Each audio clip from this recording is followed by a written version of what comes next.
Welcome back to another episode of Talkin with Doyle with State Representative Doyle Heffley.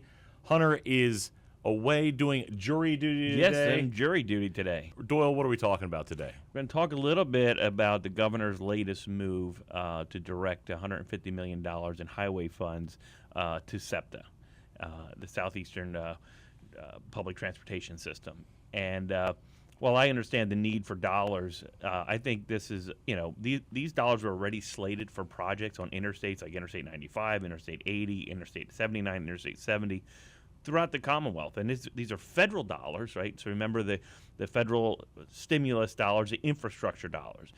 So when people drive around the roads in Pennsylvania, they hit a pothole and they call my office and they complain. And they say, well, we need more money for roads and bridges. The governor just took that away. Right? He doesn't care if you hit a pothole. He doesn't care if your gas prices go up. He doesn't care that we have the one of the highest gas taxes in the nation. So the governor is actually taking money from the federal infrastructure dollars that were coming back. These dollars are designed to build roads and bridges, capital projects, capital investments. You build a bridge, it should be there for 10 to 20 years, right? If not 50 years.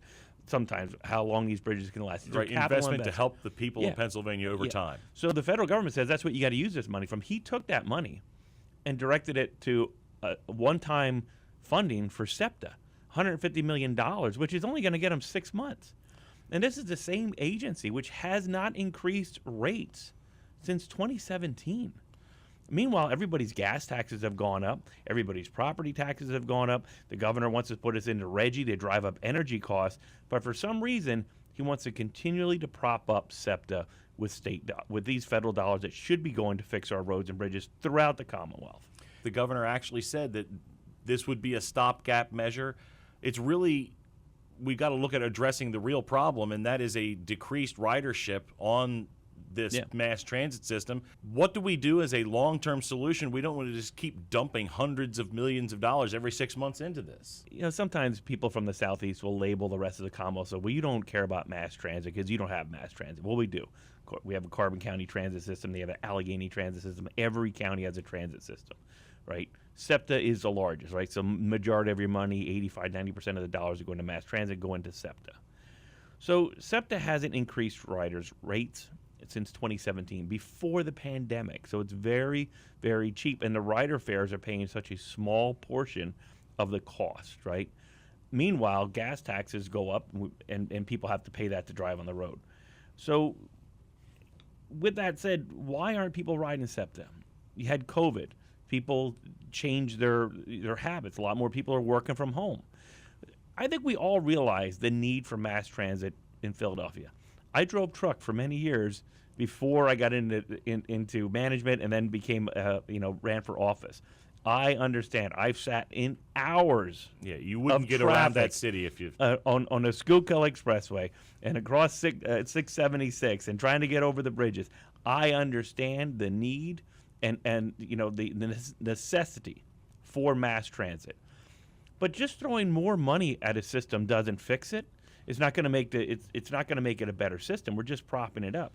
So we have more people working from home. And then the other problem you have in Philadelphia is a lot of people are saying that they're not riding the buses or the trains because of crime. You have a district attorney, an impeached district attorney who was impeached by the state house for not doing his job, who doesn't enforce crime. Who wants to ride on a bus and be accosted verbally, physically, have your property stolen from you? You're just not going to ride on the bus. So ridership has gone down. And now they were just going to throw more money out of it without addressing any of the issues internally. The money that's being redirected is being redirected only to Philadelphia. As you mentioned, there's these transit systems all over the state. They could use a little bit of help. Yeah, so in the governor's original budget proposal that was signed, I voted against the budget proposal for many reasons. This was one of them. He wanted to redirect 1.75% of the sales tax revenue to SEPTA, which would be about $282 million. And so that would have been the 6% sale tax that every Pennsylvania pays would have been diverted to mass transit. The majority of that going to SEPTA because they're the biggest players in the mass transit system. He could not get that passed through the House and the Senate in the budget negotiations. So they put a portion of dollars, it was a little bit over $100 million, to help prop up SEPTA, to help support SEPTA. They then came back in the fall, the Democrat majority in the state house, and they wanted to try once again to direct a portion of the sales tax revenue, that 6% sales tax, to SEPTA. And once again, it passed pretty much along party lines. I filed an amendment to it that you ruled out of order to take some of that sales tax money and direct it to property tax relief. If the governor wants to say people can't afford, people that haven't seen a rate increase since 2017 that ride SEPTA, can't afford to pay an extra $1 to ride the train or the bus a day, then we're going to take more of those dollars that could be directed to property tax relief away from the rest of the Commonwealth. It just doesn't make any sense, and it's playing favorites. What we really need to do is look at a long-term solution. What do we need to do to SEPTA? How can it be fixed? How can it be more efficient?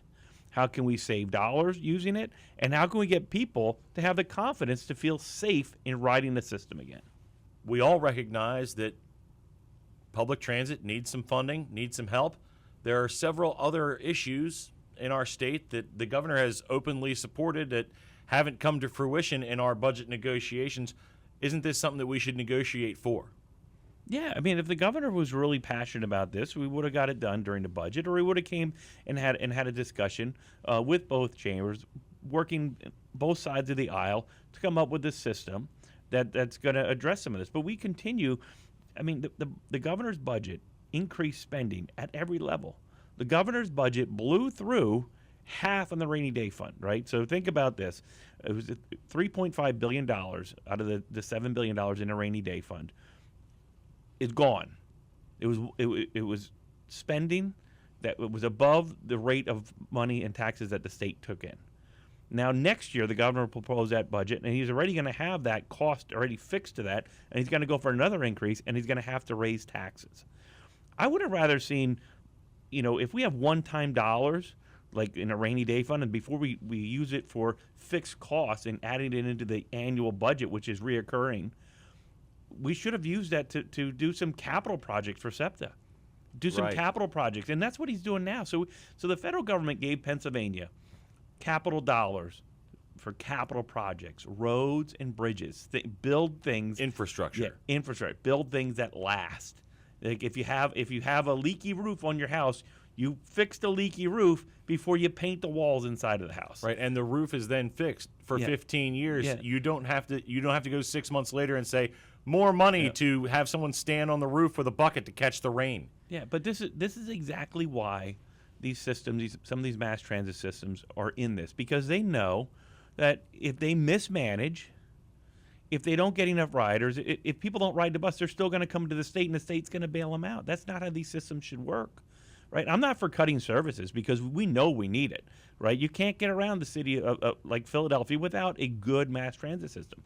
But taking $150 million away from highway infrastructure, one-time dollars, for 6 months to fix, to prop up SEPTA, isn't going to get them out of the mess that they're in.